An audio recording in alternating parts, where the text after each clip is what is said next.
Hey guys, Sean here from Playersingreen with another tutorial on how you're going to create and download some brushes for Photoshop. This could be really useful to people who are beginners in Photoshop, learning how to use the program still. And also if you've been using it for a while and you've never created any brushes, something new. So I downloaded some brushes from brusheezy.com. You can go to their website and download them. I'm not going to go download them because I already have done it and ran through the process.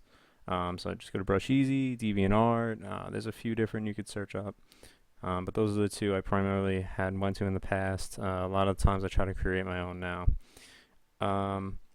So here's some brushes I downloaded, and the way you're going to upload these into Photoshop is you're going to go to your presets for brushes where you'd select your brushes, and you're going to click on this arrow. Now I'm in CS5. So I'm pretty sure CC and CS6 are the same thing, but if they're a little different, I apologize. You may have to look up another tutorial. So click on that little arrow. I'm going to go to load brushes. So here's all the brushes I've loaded into Photoshop, and I'm going to take the brush I downloaded and drag it right into here. See, I've already done this, but I'll do it anyway. Move and replace, and I don't even know where it just went. There it is. Oh, no, that's not it.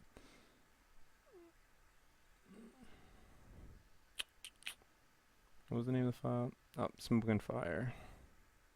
So I'm just going to type it in, Smoke and Fire. There it is. There we go. I'm going to load them in, and it'll be the last brushes that were loaded into Photoshop. There we go. So now I have my color here. Let's go with something more like this color right here. Or reddish orange. Why not? So let's see, when I click, there we go. We got some fire. The brushes are a little big, but that's okay. Looks more like a lot of smoke brushes in this set. Not a great set. Like I said, it's very hit or miss on Brusheezy. It's either really good or really bad. So those are some brushes that you can download. I wouldn't recommend those ones. This set didn't look that great. But that was how you'd simply download brushes. So now let's say you wanted to create your own, which I think is the best way to go about it, because you constantly have it. You don't slow up your computer with downloading all these files. So I have this picture of this flame here, and I'm going to show you how you create this into a brush. So I'm going to double click on it to get the effects panel, the layer style. And what I'm going to want to do is get rid of this black outline. So what you can do here is this will erase that black out of the image. The problem is you get a very hard outline. So what you're going to do is, if you're on a Windows computer, you're going to hit Alt, but if you're on a Mac, you're going to hit Command, and I'm going to hit Alt over here, and this is going to give me another one of these panels to slide up and down. So we'll bring this down to about there. Slide this a little bit down there. Now it's a lot more crisp and not as jagged as the other one was. So we're going to hit OK on that.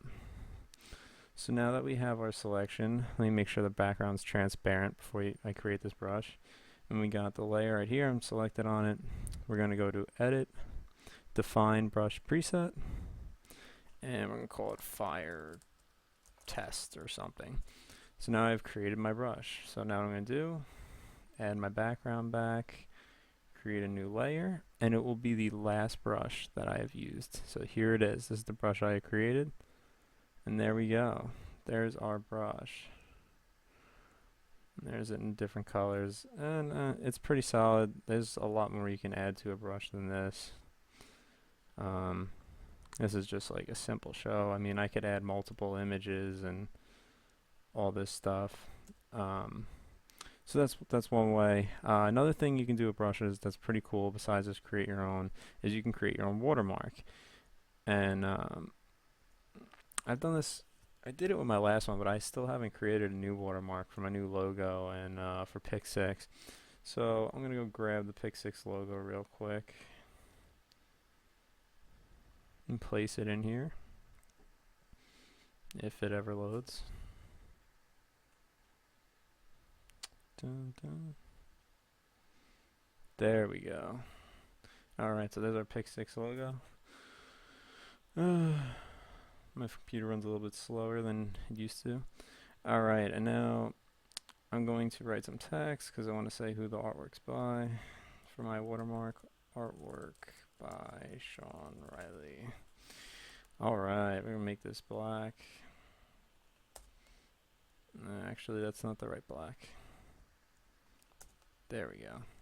Alright, artwork by Sean Riley. Let's, we'll leave the font the way it is. Alright, so now we got this look. Get rid of the background. And we're going to create a brush preset. So let's go to our edit, define brush, pick 6, watermark. Alright, then we're going to add this back, create a new layer, and we're going to go to our last brush preset, and there we go. Just like that, you got a brush set, a watermark, and you don't need to go load it into Photoshop every time. You can just place it in with the brush and you're good to go. So I think that's pretty useful. One thing about when you create brushes, and I probably should have done this to begin the tutorial, is you have to make sure when you create your file, it cannot be bigger. I believe it's 2500 by 2500, because I believe that's the highest the brush can go. I'll check on that in a second. But so let's go like 1500 by 1500 because brushes are in a box, and you want to make sure it's 300 resolution because you want the highest quality brushes possible. So we create this canvas, and it needs to be transparent. That's okay, I didn't create a transparent background, I'll just hide it for now. So okay, yeah, it can't be higher than 2500 pixels, otherwise the brush, it won't let you define it as a brush preset. But I would make sure that you have it at 300 resolution. You want the highest quality as possible when you create these brushes. It's so frustrating when you download some brushes and the quality just isn't very good, because the artist didn't take the time to make sure they're the highest quality, the highest resolution, and whatnot. So, I mean, I would probably recommend 2500 by 2500 canvas with 300 resolution, and you'll get a really crisp brush. And what I was saying before, you can like combine brushes and make one really cool brush, or there's so many things you can do. If it wasn't for the fact that I have 10,000 brushes loaded in here,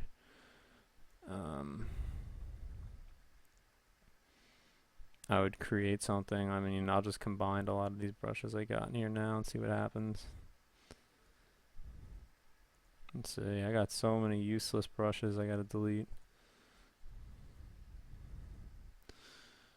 What else? Oh, this brush is cool. Let's go with that. This brush is cool. Sure, why not? Just keep throwing things in here. Let's see what happens.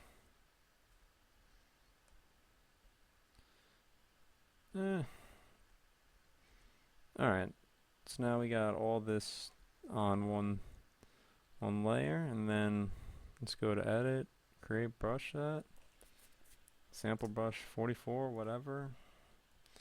Now we'll go to our brushes, and it's the last one we have. And there we go. The reason these are really transparent was that wasn't a very solid surface. If you have something like my Pick 6 logo, it won't be very transparent. It's just like extremely solid. Those brushes weren't all solid, so of course they're going to be a little transparent. But I hope this like helps people create brushes, maybe not having to download brushes all the time. You can take images off the internet and create them into brushes. I've seen it many times. I know I had a project when I was back in college where I had to create trees, and I had created 3 different trees and made them into brushes and filled in the landscape with all these different types of trees, well, with those 3 different, and it was much quicker when I had the brush and just could go through and just press down. So I hope that's helpful. So subscribe to my channel, hopefully more tutorials soon. I'm sorry I take these long breaks from time to time, but when I have time to make tutorials, I'll make them. comment any below that you'd like to see. I try to get the most useful ones out there as possible. Thanks for watching, guys. Subscribe to my channel, Playersingreen, YouTube, Instagram, Facebook, Twitter, DeviantArt, Behance, etc. I got almost every social media thing you can look for. Thanks again.